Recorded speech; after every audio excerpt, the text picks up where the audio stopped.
आज हम बात करने वाले हैं PNB housing finance limited stock के बारे में।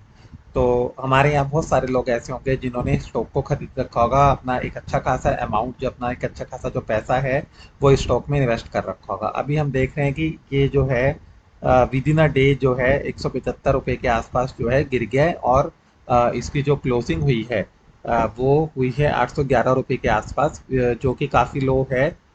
थर्सडे की क्लोजिंग से, जो थर्सडे की क्लोजिंग हुई थी वो हुई थी 986 रुपये पे। तो एक ही दिन में 175 रुपये के आसपास से गिर गया, जो कि अप्रोक्सीमेटली बनता है 17.5% के आसपास। तो अभी जो है जब ऐसा कुछ होता है ना, तो डेफिनेटली ये तभी होता है जब कोई मार्केट में न्यूज़ आई होती है इसके बारे में। तो हम देख लेते हैं कि क्या कोई न्यूज़ हमें यहाँ पे मिली है इसके बारे में। तो हम चले जाते हैं अपने यहाँ पे सर्च कर लेते हैं पीएनबी हाउसिंग शेयर। तो यहाँ पे ऊपर आ भी गया, देख सकते हैं। एंड इसकी न्यूज़ जो है वो देख लेते हैं। तो आप देखेंगे यहाँ पे हर जगह यही लिखा हुआ है कि जो इनके सीईओ हैं उन्होंने रेजिग्नेशन दे दिया है, इस वजह से ये 17.5 से 18% के आसपास एक ही दिन में टूट गया है। अभी क्या होता है ना, जब ऐसा कुछ होता है तो बहुत सारे ये लोग सोचते हैं कि भाई कहीं ये जो है और नीचे ना चला जाए और हमें जो है लॉस ना हो जाए, कि ये जो बैंक है ये डूब ना जाए, क्या कोई इसके अंदर गड़बड़ तो नहीं चल रही है। तो ये सारी चीज़ें माइंड में आती हैं, बहुत सारे लोग जो अपने स्टॉक्स को लॉस में ही बेच के निकलने लगते हैं। तो वो कोई एनालिसिस नहीं करते, एंड जिन लोगों का एनालिसिस आता है करना वो भी नहीं कर पाते हैं। द रीज़न इज की एनालिसिस करने में एक अच्छा खासा टाइम हमारा जाता है, एंड बहुत बार ऐसा होता है कि हमारे पास वो टाइम नहीं होता है एनालिसिस करने का। तो इसके लिए हम क्या करते हैं, मैंने इसके लिए एक सॉफ्टवेयर बनाया है, एआई पावर स्टॉक एनालिसिस, जो कि क्या करता है, एआई के बेसिस पे स्टॉक्स की जो है वो एनालिसिस करता है एंड बताता है कि भाई हमें जो है स्टॉक्स को होल्ड करके रखना चाहिए या नहीं रखना चाहिए। अगर होल्ड करके रखना चाहिए तो कितने दिन तक होल्ड करके रखना चाहिए, और क्या टारगेट हम जो है with in that given period हमें मिल सकता है। तो ये सारी चीज़ें वो बताता है। इन चीज़ों को बताने के लिए वो क्या करता है, जो हमारे न्यूज़ सेंटिमेंट है, मार्केट जो न्यूज़ आई है, ग्लोबल जो न्यूज़ है, पॉलिटिकल न्यूज़ है, इन सबको वो फैच करता है, सेंटिमेंट एनालिसिस करता है। जो भी हमारा जो ये जैसे PNB housing finance limited stock की हम बात करें, इसका जो हिस्टोरिकल डेटा है वो सारा ये निकालता है। उसके बेसिस पे टेक्निकल इंडिकेटर्स जितने भी हैं वो सबका यूज़ ये करता है। इन सब के अलावा जो एक तीसरा इंपॉर्टेंट फैक्टर है वो बचता है fundamentals of the company.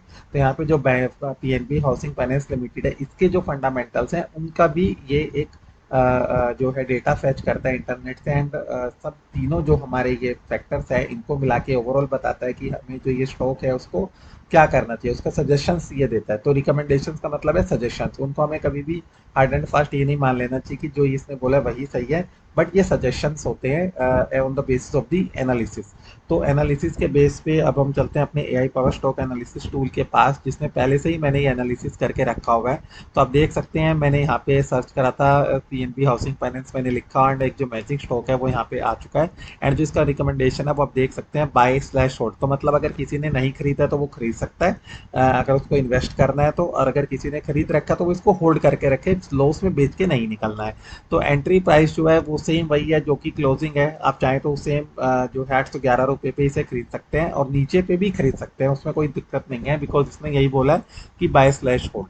Target जो है 1000 रुपये के आसपास सेट किया हुआ है, एंड जो होल्डिंग पीरियड है वो 12 से 18 महीने, मतलब कि अगर मैं इसको 1 से 1.5 साल तक होल्ड करके रखता हूँ तो आज जो स्टॉक 8 से 11 रुपये के आसपास चल रहा है वो कल को 1000 रुपये का भी हो सकता है। एंड उसका जो रीज़न है, जो एनालिसिस एंड रीजनिंग है, वो भी यहाँ पे इसने प्रोवाइड की हुई है। तो आप, मैं थोड़ी देर के लिए यहाँ पे इसको होल्ड करके रख लेता हूँ स्क्रीन को।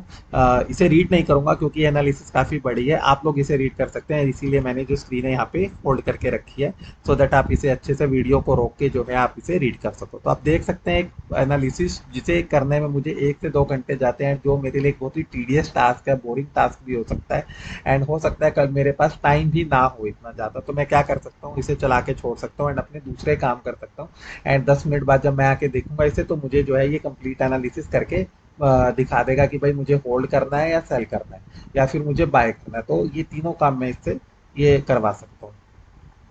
तो किसी को भी जो है ये वीडियो जो मेरा मैंने अभी बनाया है, AI powered advance stock analysis जो सॉफ्टवेयर है, इसको यूज़ करके अगर अच्छा लगा हो तो वो इसे लाइक कर सकता है।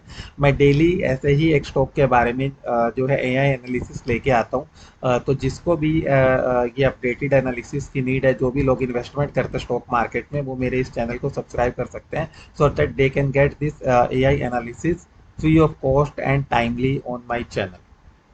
तो आज के लिए इतना ही। कल फिर मैं आप लोगों के लिए एक नया स्टॉक लेके आऊँगा, और हम उसे एनालाइज करेंगे कि हमें उसमें क्या करना है, हमारी इन्वेस्टमेंट स्ट्रेटजी क्या रहेगी।